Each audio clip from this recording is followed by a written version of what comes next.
Shalom. All right, this is your brother Samak with another lesson. Giving all praises, honor, and glory to Yahweh, Bahashim Yahushai. Double honors to the elders and apostles of Great Millstone. And peace and blessings to the elect. All right, so in transit, I just got done camping with the brothers. Something I was kind of meditating on yesterday through Spirit I wanted to kind of bring out. I had a few precepts lined, but Spirit was on me to do it now, so I'm going to do it now. And I got the scriptures that I want pretty much off the dome, so you brothers can go back and look these scriptures up as I quote them, Lord willing. All right, so I wanted to talk about contentment, right, and striving for a righteous crown. All right, so what it means to strive for the righteous crown is essentially you striving for the truth. Ultimately, you know, you're striving and you're working for spiritual gain and spiritual gifts. Because we know that the scriptures say a gift destroys the heart, all right, and that's usually in regards to some sort of a bribe, all right, which usually is in the form of, which is really in the form of a physical thing, right? It's a carnal thing, but the spiritual gifts or the spiritual treasures are the things that you can't. They're non-tangible, at least not at the moment. They're not tangible, but in the very near future, they will be tangible, right? And what are those treasures? All right, you read the book of Deuteronomy 28. All right, starting at the 15th verse. Starting at the first verse, going up to the 15th, where it talks about, where it speaks about becoming basically a top nation on the planet, right? The Most High making us in eternal excellency, making us the lenders of the earth and not borrowers, blessing us in the city, out the city, blessing us in the fields, so on and so forth, right? Ultimately, trickling down to having the spiritual bodies and having the law, statutes, commandments, all right, programmed into our bodies so that we will no longer be able to sin. Right? Those are spiritual treasures, and so many things that come with that. Rulership, all knowledge and intelligence and the ability to create, right? Because right now, technically, we don't create anything, right? We manipulate, right? We manipulate elements and materials to form things. We don't really create anything from thin air. But in the very near future, as the elect, we'll have the ability to create, to think, to speak something into thought, into life. That's what's coming, and we have to strive for that. That's not just freely given unto men, right? Contrary to the world and Christian doctrine that, you know, you're pretty much entitled to the kingdom of heaven and all those blessings. No, that's not the truth, man. The elect are the ones who are going to get it, and naturally, the elect are those that are going to be laboring for Yahweh Bashim Yahushai. They're going to be putting off this world and putting on to this in his spirit. They're going to be fighting, contending against the flesh for the spirit's sake. Right? And a part of that journey, a very big portion of that journey, requires you, right, as a man or woman, right, as a brother or sister, to have contentment. Right? So, 1 Timothy 6, and starting at like the 5th verse up to like about the 6th or 7th verse, talks about having contentment, right? And having contentment is godliness, because you are content. Basically, contentment is accepting and being, I don't want to use the word comfortable, because content and comfortable can kind of be used in the same instance, but I believe that being content is not being comfortable. Being comfortable means what you have, you're satisfied with, and you don't really have drive or motivation to seek other.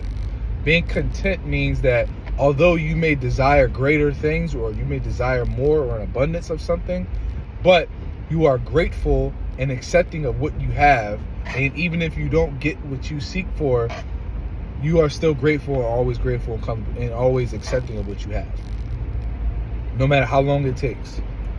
That's contentment, right? And that's what we must have in the truth. Because although we desire Because there's nothing wrong with having desire. There's nothing wrong with desiring power and glory and fame. It's nature, man. It's a nature. It's masculine nature for us to, because we're conquerors, man. So it's only natural for us to desire those traits, right? Because that's just it's written in us. But we strive for it righteously. Because if you strive for those things in the world, you have to do things that are pertaining to the flesh, that usually are against the Most High and His word. All right, you usually have to put others down, steal, lie, do some wicked, abominable shit to obtain glory. Put off the Lord, all right, put on foolishness, because foolishness is folly, is sitting great dignity, right? And the rich sit in a low place. And the rich, talking about those rich in faith.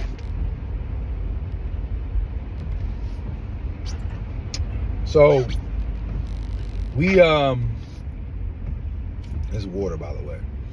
So we strive lawfully after that righteous crown, so that we may obtain the glory and the blessings that we desire. All right, and we understand that we're not going to get it in this world. That's where the contentment comes into play. The Most High has given every man his own measure, right? He has given every man his own portion, and you have to be accepting of that. And if you have the spirit, the ability, and the power to do good and do more for yourself, then do it. And may the Most High bless you, as long as you put the Lord first. Very simple. Scriptures say, don't defraud yourself the pleasure of a good day, or something like that, roughly paraphrasing. And it says, according to thy ability, do good to thyself, and give the Lord's due offering. Very simple.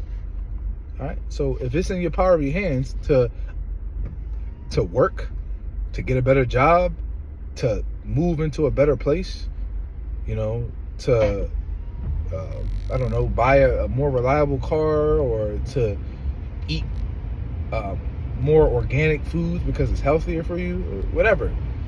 If it's in your power to do so, do it. But always remember to give the Most High His praise, His glory. Remember, understanding that there's nothing that you have or you can do that will save you. It's all on the Heavenly Father. You can have the cleanest diet, you can live the simplest lifestyle, and the Most High still kill you in the most flamboyant way possible. So it's the Most High's mercy that you are able to wake up every morning, go about your day, travel, and make it home safely every single day. I'm in the car driving right now. Anything can happen. And I'm grateful. And I try to make it a thing to send up a quick prayer every time I get into the car and every time I get home. I don't always do it, because hustle and bustle, everyday life, but as many times as I can remember, I do. And I implore you, brothers and sisters, to do the same. Anytime you step out the house, now you say your morning prayers, your nightly prayers, but just a small, simple prayer of, hey, Yahweh Shem Shai, please protect me in my travels. Simple, man. Before you leave the crib, you get to your destination, call out Yahweh Shem Shai, the water for allowing me to make it here safely. Simple, but it's something that has to come over time. Proverbs 30:8. All right. Says it's a prayer of Solomon, and he 30 is starting at 7, and it's roughly paraphrasing. He says he asked the Lord to give him these two things, right? To give him these things, don't deny him these things before his death. And he said give me neither poverty nor riches, feed me with food convenient for me, right? What does that mean?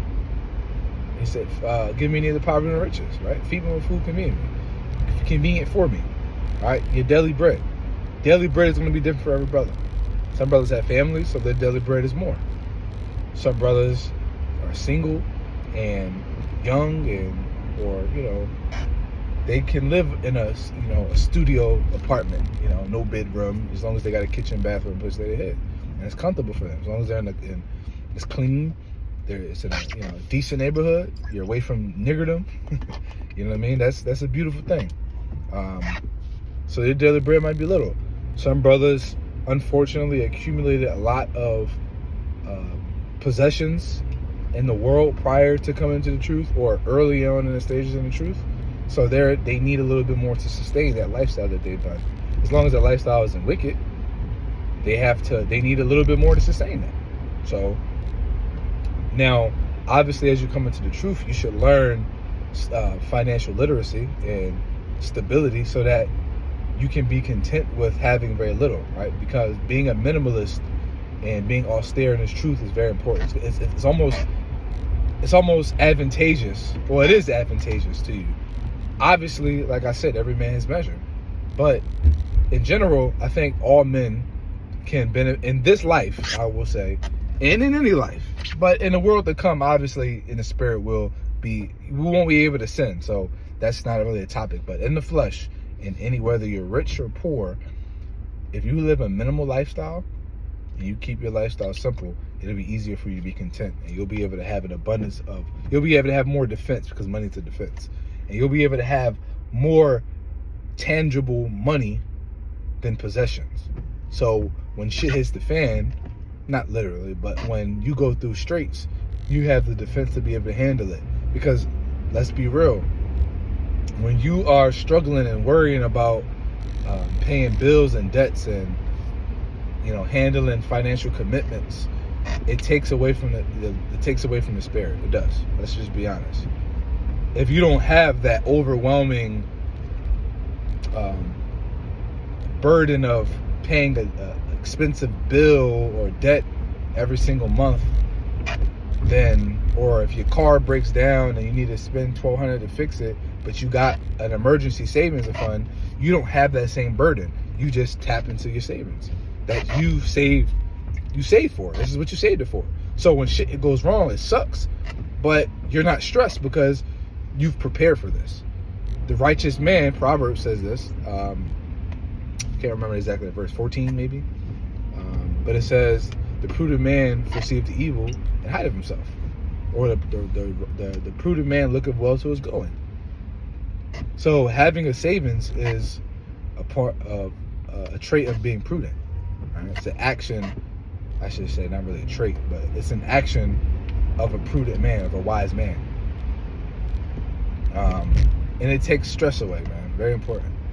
So that's why it says no man that warreth entangleth himself with the affairs of his life. Right? It's easy to get entangled in this world when you have too many attachments to this world. When your attachments will require a lot of time to sustain. Like in a very expensive house, very expensive car, multiple expensive cars, multiple women, especially if you do it right and you have, and they're your wives, you got to provide for those women. That's an expensive lifestyle, man. Especially the possessions like cars and expensive house and multiple houses and shit, man.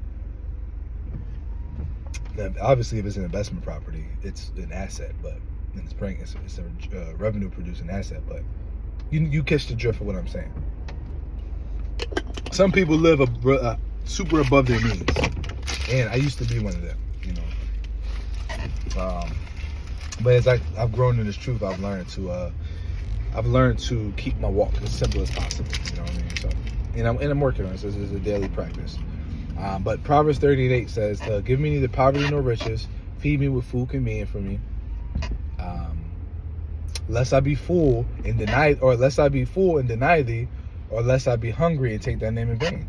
All right. So when you're full, all right, when you have riches, all right, you don't even think about the Lord. You deny Him. You're like, I'm good. You don't have that same level of hunger and thirst for the Most High's mercy and glory, because you feel like you have everything you need in life, and you have the ability to buy the lifestyle you want when you have riches.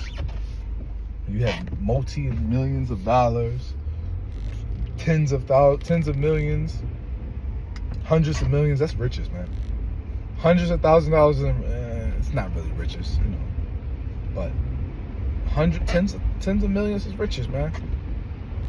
It's riches. You feel like you can buy your way out of anything. Right? You don't need the Lord. But when you're hungry, you're poor, starving, you're struggling, you're stressed, your back is against the wall, you're stuck between a rock and a hard place, right? You're liable to do anything to get out of it, man. You're in a fucked up predicament, and you're liable to do anything to get yourself out of that situation. And you're liable to do something that is against the Most High, His word, man. And you take His name in vain, because here it is, you've been putting on this righteousness, right, in the eyes of the people, right? And I'm gonna say this in the perspective of the heathen and the 2/3 of our people. You've put on this form of righteousness, but in reality, in the Most High, you have put on righteousness. You've put off this world. You've put on good works, and you have faith. But now you get in a situation because you're poor, and you know, an opportunity. The devil presents an opportunity for you to go rob a store, rob some people. You know what I mean, or scam a family. You know what I mean, out of their money. And then, you know, you come up with a nice little lick, and that gets you out of all your troubles and debt and some. You know, it's tempting, and it's easy too. And, you know what I mean? It's tempting. It sounds tempting, right? Especially when you're in a situation like that. Well, guess what? This is why you pray the Most High to not put you in that position, man. And obviously, if you're a man and you are capable, you should be working. If a man don't work, man don't eat. Very simple. If you don't work, you don't eat. If you have 2 hands, 2 legs, a mind, a mouth, go to work, man. You're a young man, you can work 60 hours a week. Might suck, but you can work 60 hours a week. If you got a job that can pay you for that overtime, great. You'll make a lot of money. If you don't, and you got to get 2 jobs, you got to do what you got to do, man. Until you can find yourself something that's a little higher paying to keep you in a comfortable predicament, man. But these are all traits of growth. All right, the last precept that comes to mind that I wanted to bring out was Proverbs, I believe it's in 27. And it talks about just being grateful, man, for what you have, bro. You know, being grateful for what you have, and not striving for carnal possessions, man, but strive rather for spiritual blessings and spiritual gifts, man. Strive for the Spirit, strive for the Most High. All right. So that's pretty much the point. You know, in summary, all right, be content, bro. Like, keep your life simple. All right, and just make sure you always striving for the crown righteously, man. Don't strive for anything in this world, bro. Because nothing good comes in the world, man. It's all stress, bro. Even when you make money, you gotta work hard just to keep it, bro. Shit is stressful, bro. Keep your life simple, man, and money will never be an issue. Shalom to the elect. Till next time. Lord willing, you will edify.